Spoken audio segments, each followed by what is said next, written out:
আসসালামু আলাইকুম দর্শক। কালকের ভোর রাতের একটি খবর যেটি এখন বাংলাদেশ জুড়ে আলোচনা হচ্ছে, বাংলাদেশের বাইরে প্রবাসী বাংলাদেশিরাও আলোচনা করছেন।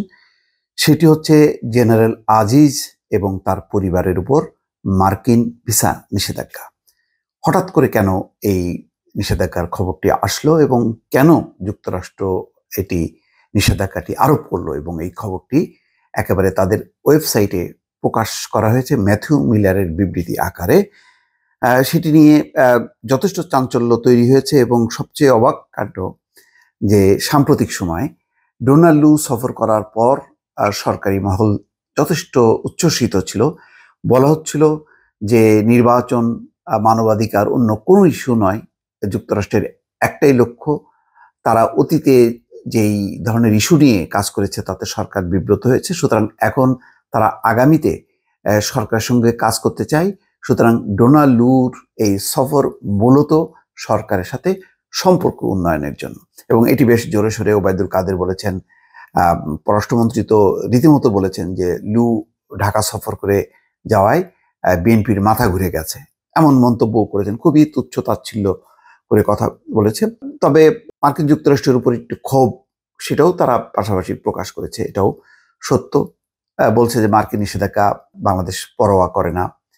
তারপরে যুক্তরাষ্ট্রে যে শিক্ষার্থীদের উপর নিপীড়ন, সেইগুলো ব্যাপারে তাদের জবাবদিহি করা উচিত। এই সমস্ত নানান রকম বক্তব্যের পরও শেষমেশ কিন্তু যেটি হয়েছে যে সরকারি মহল যথেষ্ট উচ্ছ্বসিত ছিল, কিন্তু এখন দেখা যাচ্ছে যে না, মার্কিন যুক্তরাষ্ট্র তার অবস্থান থেকে সরেনি। এটা কিন্তু মির্জা ফখরুল ইসলাম আলমগীরও বলেছে যে মার্কিন যুক্তরাষ্ট্র তার আবেগের অবস্থানই আছে।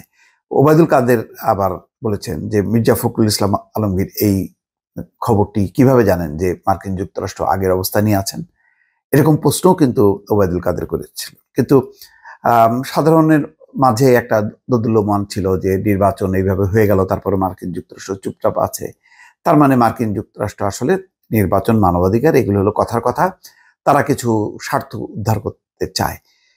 কিন্তু ডোনাল্ড সফর করে যাওয়ার পরপরই, মানে মাত্র এক সপ্তাহ হয়নি, এর মধ্যেই এই নিষেধাজ্ঞায় একেবারে চাঞ্চল্য তৈরি হয়েছে।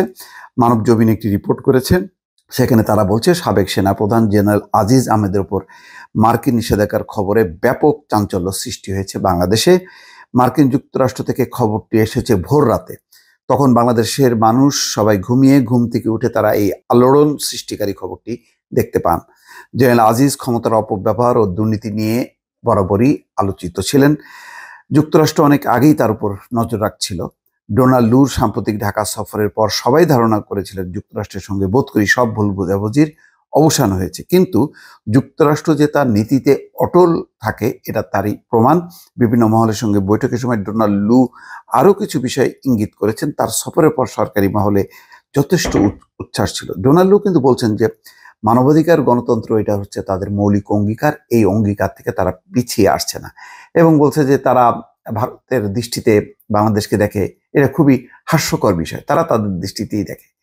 প্রথম আলো এবং ইন্ডিপেন্ডেন্ট চ্যানেলের সঙ্গে সাক্ষাৎকারে কিন্তু পরিষ্কার করে ডোনাল্ড লু বলেছে তারা তাদের অবস্থান থেকে সরেনি, কিন্তু বলেছে যে নির্বাচনের সময় তারা তাদের অবস্থানে কথা বলেছে, এটি নিয়ে একটি টেনশন তৈরি হয়েছিল। তো নির্বাচন হয়ে গেছে, এখন তাদের সম্পর্ক উন্নয়ন, বিভিন্ন ইস্যুতে তারা কাজ করতে চায়, কিন্তু গণতন্ত্র, মানবাধিকার এই বিষয় থেকে তারা সরে আসছে না। এটি কিন্তু একটা ইঙ্গিত ছিল পরিষ্কার, এবং তারা বলেছে র্যাবের উপর থেকে নিষেধাজ্ঞার ব্যাপারটি তাদের আপাতত কিছু করার নেই। অন্যান্য বিষয়েও তারা মানে খুব যে ডোনাল্ড লু আসার পরে নগদ কোনো প্রাপ্তি তেমনটা কিন্তু ছিল না। এখন এর বোঝা যাচ্ছে যে মার্কিন যুক্তরাষ্ট্র তার অবস্থানে অটল থেকেই বাংলাদেশের সাথে সম্পর্ক রাখতে চায়।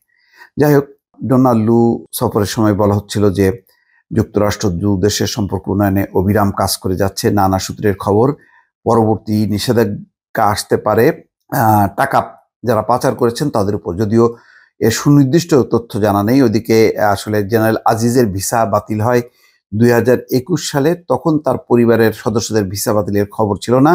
2021 সালের 11ই ডিসেম্বর মানব জমিনই প্রথমে এই খবরটি প্রচার করে। তখন খবরে বলা হয় জেনারেল আজিজকে যুক্তরাষ্ট্র অবাঞ্ছিত ঘোষণা করা হয়েছে, ইতিমধ্যে তার মার্কিন ভিসা বাতিল করা হয়েছে। এক পত্র মারফত জেনারেল আজিজকে এই সিদ্ধান্তের কথা জানিয়ে দেওয়া হয়। কাতার ভিত্তিক টেলিভিশন নেটওয়ার্ক আল জাজিরায় খবরটি প্রকাশ হয় এবং অনিয়মের খবর প্রচারের পর যুক্তরাষ্ট্র এই সিদ্ধান্ত নিয়েছে বলে ধারণা করা হচ্ছে। গত ফেব্রুয়ারিতে all the prime ministers main নামে রিপোর্টটি প্রচার করে আল জাজিরা। এখন বোঝা যাচ্ছে যে আল জাজিরা যে অনুসন্ধানী যে রিপোর্টটি, সেখানে তার ভাইদের নাম পরিবর্তন করে বিদেশে থাকা, তারপরে সেনাবাহিনীতে কেনাকাটায় তাদের অংশগ্রহণ, এই বিষয়গুলো এক ধরনের এই নিষেধাজ্ঞার মধ্য দিয়ে কিন্তু মার্কিন যুক্তরাষ্ট্র আল জাজিরার ওই রিপোর্টের একটি স্বীকৃতি দিচ্ছে। আচ্ছা, এখানে সামি নামের হাঙ্গেরিতে বসবাসরত বাংলাদেশি বংশোদ্ভূত এক ব্যক্তির সহায়তায় হারিস আহমেদ তার নামের এক আসামি পরিচয় করে। সামি হারিস বুদাপেস্টে মোহাম্মদ হাসান নামে বসবাস করছিলেন। তিনি আজিজ আহমেদের ভাই। আহমেদ পরিবারের বাকি সদস্যদের বিরুদ্ধে নানা অপকর্মের অভিযোগ প্রকাশ করা হয়। আজিজ আহমেদ অবশ্য তখন এসব অভিযোগ অস্বীকার করে।